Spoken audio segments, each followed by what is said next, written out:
최근 정부가 가계대출 억제 정책을 강화하고 있습니다.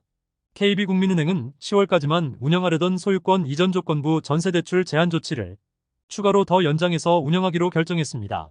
당장 11월 말부터 입주를 앞둔 역대급 둔촌주공의 불확실성이 커지고 있습니다. 현재 KB국민 등 국내 4대 은행 중 조건부 전세를 취급하는 곳은 하나은행이 유일합니다. 1만 2천 세대를 초과하는 둔촌주공은 실거주 의무가 3년 유예되면서 전세입자를 구해서 보증금으로 분양대금을 내려는 입주 예정자들이 상당합니다. 그러나 결국 조건부 전세가 막히면서 혼란이 커지는 상황입니다. KB국민은행은 조건부 전세자금 대출 취급 제한을 다시 연장하면서 별도 통보시까지 대출 제한 시점을 결정했습니다. 우리은행과 농협은행은 모든 주택에 대해서 조건부 전세대출 취급을 제한하고 있습니다. 일반 분양세대가 전세 임차인을 구하고 임차인이 전세대출을 받는 날 해당 보증금으로 분양잔금 납부가 불가능합니다. NH농협은행은 일부 예외 조건이 있습니다.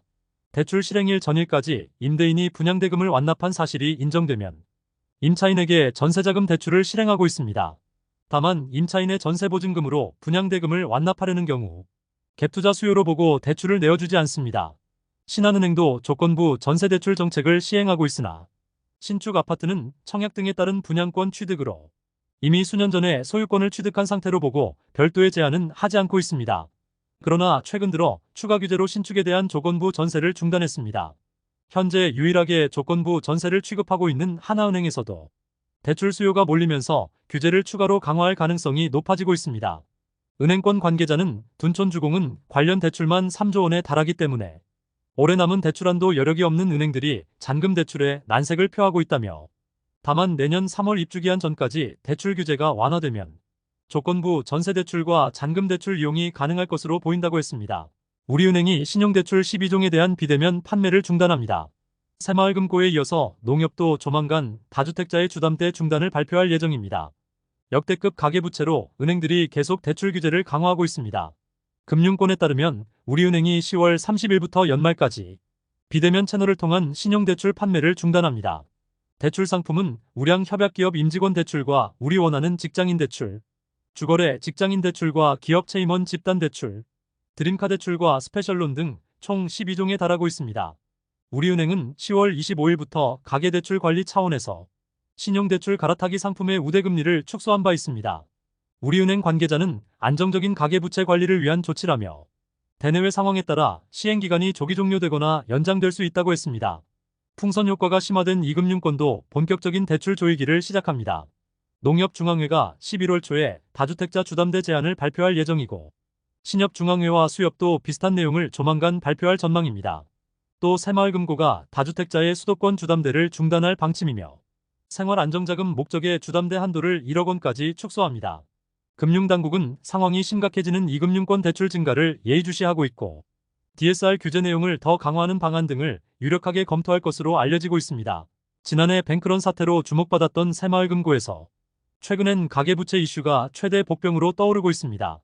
부동산 PF 부실이 커지면서 기업 대출보단 가계대출에 집중하고 있으나 금융당국이 이금융권에 확산되는 풍선 효과를 예의주시하고 있습니다. 한국은행 자료 등에서 새마을금고의 가계대출 잔액이 9월 기준 약 2천억 늘었으며 특히 수도권 집단대출 등이 상당 부분을 차지한 것으로 나타났습니다. 새마을금고는 최근 예적금 특판 등에 나서면서 수신 금액이 증가하고 있습니다. 그러나 빌려주는 여신 금액이 꾸준히 감소하면서 원활한 자금 흐름이 이어지지 않고 있습니다. 지난해 뱅크런은 기업 대출과 부동산 PF 부실에 따른 연체율 상승이 가장 큰 원인입니다. 새마을금고 관계자는 지난해 위기가 방만한 기업 대출 때문이라는 지적이 많았다며 연초부터 본업인 서민대출 등 가계대출에 집중하고 있다고 밝혔습니다. 최근 시장에서는 DSR 규제를 받지 않는 예적금 담보대출이 빠르게 늘고 있습니다. 은행권 등의 대출 억제 방안이 본격화되면서 대출받기가 어려워진 수요자들이 예금을 담보로 잡고 빚을 지는 상황입니다. 금융권에 따르면 국내 5대 시중은행의 예담대 잔액이 6조 345억 원으로 DSR 1단계가 시작된 올해 1분기 대비 3,800억 이상 증가했습니다. 예담대는 올해 3월 이후 본격적으로 증가하고 있고 계좌 수도 160만 개를 넘어섰습니다. 예금이나 적금, 청약통장에 예치된 자금을 담보로 진행하는 상품으로 은행에 맡긴 돈의 최대 95%까지 대출받을 수 있습니다. 대출 원금은 DSR 산정에서 제외되고 대신 가산금리가 1% 정도 더해집니다. 서류 신청 등도 간단하기 때문에 급전이 필요한 차주들이 주로 찾고 있습니다. 시중은행 관계자는 자금이 필요하지만 DSR 등으로 대출 실행이 힘든 차주들이 많다며 이런 분들을 중심으로 대출 규제에서 벗어난 예담대 수요가 증가하고 있다고 전했습니다. SK이노베이션이 앞으로 토요일도 임원들을 회사로 소집합니다. 사실상 주 6일 근무제가 부활한 셈입니다. 삼성전자와 삼성전기, 삼성 SDI 등도 임원들이 지난 4월부터 주 6일 근무를 하고 있고 격주로 주 4일 근무를 도입한 포스코도 임원들은 주 5일 근무를 시행하고 있습니다. 국내 경기 상황 리스크가 커지고 불확실성이 가중되면서 대기업들이 비상경영을 선언하고 총력전에 나서는 분위기입니다. 재계 소식 등에서 SK이노베이션이 최근 임원들을 대상으로 11월부터 매주 토요일 커넥팅 데이를 시행한다고 공지했습니다. 그룹 차원의 고강도 구조조정을 추진하는 상황에서 내부 협업과 소통을 강화하기 위해서입니다. SK이노베이션 임원 50명과 함께 일부 계열사 임원들도 토요일 출근할 예정이며 워크숍이나 외부 전문가의 강연 등으로 진행할 것으로 예상되고 있습니다. SK이노베이션은 최근 세계 계열사의 CEO를 교체하는 등 조직 재정비에 나섰고 실적이 저조한 계열사의 사장을 새로 선임했습니다. 석유 사업 정제 마진 하락과 배터리 사업 부진 등이 더해지면서 지난 2분기 기준 458억의 영업 손실이 발생했습니다. 또 3분기에도 약 4천억에 달하는 영업 손실로 작년 대비 적자 전환될 전망입니다. SK그룹은 올해 들어 24년 만에 그룹 주요 경영진이 참석하는 토요일 회의가 부활됐고 전기차 시장이 부진한 SKO는 비상경영을 선언하고 오전 7시 출근 등을 시행하고 있습니다. 한편 대기업만큼이나 20대 근로자들의 삶은 고달파지고 있습니다. 국내 20대 임금 근로자 10명 중 4명은 비정규직인 것으로 나타났고 비정규직 비중이 역대 최대치를 기록하고 있습니다.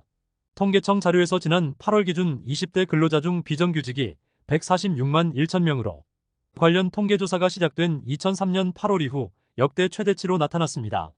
20대 비정규직은 2014년 106만 명에서 지난해 142만 명으로 급증하고 있습니다. 반면 정규직은 2014년 227만 명에서 올해는 192만 명으로 관련 통계 조사 이후 처음으로 200만 명 아래로 떨어졌습니다. 양질의 일자리는 사라지고 상대적으로 급여나 근로환경 등이 열악한 일자리만 증가한 셈입니다. 국제통화기금 IMF가 향후 미국과 중국의 무역 갈등이 커지는 경우 한국이 다른 나라에 비해 더 부정적인 영향을 받을 것으로 우려했습니다. 토머스 헬빙 IMF 아시아 태평양 담당 부국장은 최근 기자회견 등에서 미 대선에서 트럼프 전 대통령이 당선돼 중국산 수입품에 60% 이상의 추가 관세를 부과하는 미중 간 통상전쟁이 본격화되면 한국 경제 성장에 큰 제약이 될 수 있다는 뜻입니다. 또 현재 IMF의 경제 전망치엔 미중 간 무역 긴장이 더 강화된다는 가정이 포함되지 않았다며 이 같은 내용이 한국 경제의 주요 하방 리스크가 될 수 있다고 했습니다. IMF는 한국의 경제 성장률이 내년엔 2.2%로 더 낮아질 것으로 전망하고 있습니다. 헬빙 부국장은 한국은 글로벌 공급망과 세계 시장에 강하게 통합되어 있고 미국과 중국에 모두 강하게 노출되어 있다며 특히 한국이 상대적으로 더 큰 영향을 받을 것으로 봤습니다. 한국의 올해 상반기 성장률은 예상보다 강했지만 내수는 수출에 비해서 상대적으로 부진했다는 평가입니다. 한국은행이 최근 진행한 금리 인하는 향후 상황에 상당한 영향을 줄 전망입니다.